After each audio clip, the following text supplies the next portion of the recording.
المهم الاخوان غنجمعوا البيض كما كتشوفوا معنا وغنشارك معكم التركيبه ديال الاعلاف كما كتشوفوا معنا. اللهم بارك.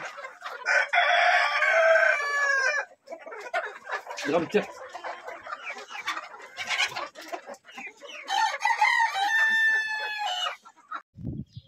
اخوان السلام عليكم ورحمه الله وبركاته. تحياتي للجميع، تحيه لجميع المتتبعين. بالنسبه للاخوان اللي كيسولوني على التركيبه ديال الاعلاف اللي خدموا بها مع الدجاج البياضه، كما كتشوفوا معنا الاخوان دابا عندي واحد التخليطه ديال العلف ديال البياضه. بالنسبه للخنشه ديال البياضه، الاخوان اللي كيسولوا على الخنشه ديال البياضه او شنو هو العلف ديال البياضه، كاين بعض الاخوان ما كيعرفوش العلف ديال البياضه. بالنسبه للاخوان كما كتشوفوا هذا العلف ديال المغرب، هذا علف المغرب كما كتشوفوا معنا، هذا العلف البياضه. بالنسبه للعلف البياضه الاخوان، هاد التيكيه ديالها كتكون فيها الدجاجه يعني البيض، ومكتوب فيها الدجاج البياض، يعني ها هي مكتوب فيها الدجاج البياض كما كتشوفوا معنا. وبالنسبه للديماراج، بالنسبه للاخوان اللي كيسولوني على الديماراج، بالنسبه للديماراج هو هذا الاخوان كما كتشوفوا معنا، العلف الانطلاقه هذايا كيكون العلف رقيق. وغنشارك معكم مع فتح الخنشه العلف البياض، نشارك معكم العلف.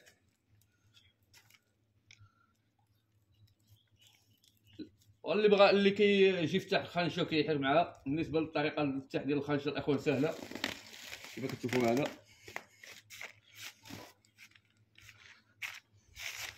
الدجاجه البياضه ديالنا هي هذه.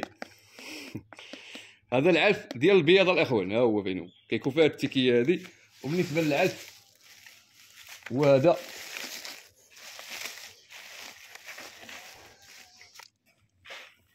هذا العلف البياض الاخوان وهذا. ودابا غنشارك معكم العلف ديال النمو وهذا.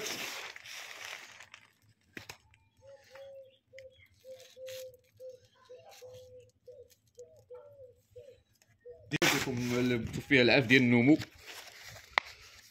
كيكون فيها الفلوس الصغير. بالنسبه للعلف ديال النمو هذا الاخوان كيكون رقيق كما كتشوفوا معنا. هذا راه نفس الشركه الاخوان، العلف المغرب كامل.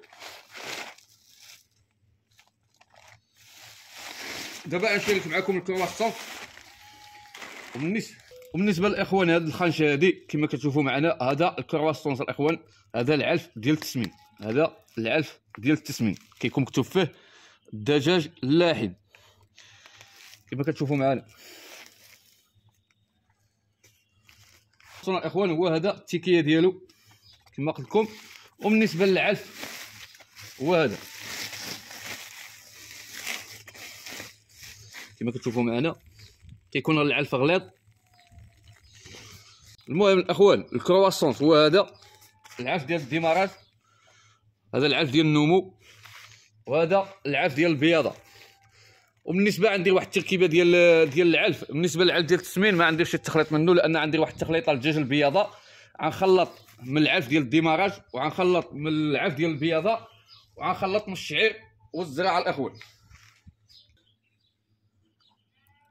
المهم الاخوان خوينا الزراع دابا غنزيدوا عليه العلف ديال البياضه كما كتشوفوا معنا.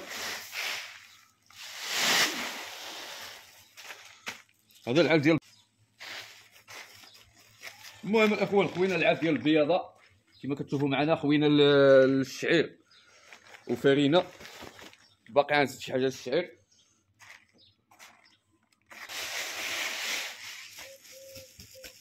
وزدنا حتى العلف ديال الديماراج الاخوان، زدنا العلف ديال الديماراج لان العلف ديال الديماراج فيه البروتينات، البروتين جيد.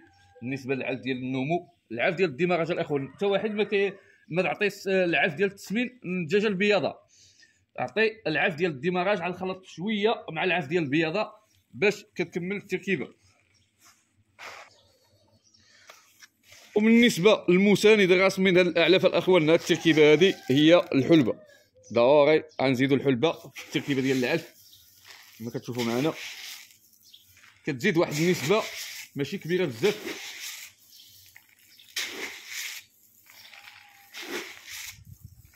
الحلبه كتحفز الدجاج على الانتاجيه ديال البيض، وزائد مضاد حيوي للوقايه من الامراض، كتعزز المناعه ديال الدجاج.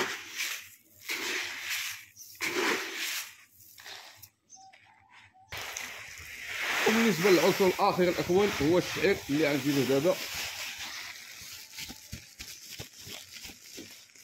ايوا ضربوا شقلب وخلط، والتركيبه ديالنا واجده ان شاء الله يا ربي. دابا غنخلطوه.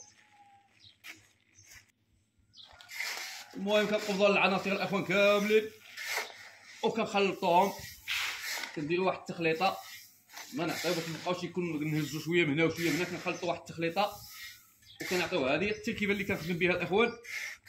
بالنسبه للاخوان اللي كيبغاو اللي كعندهم نقص الكالسيوم ممكن كيزيدوا الكالسيوم في التركيبه.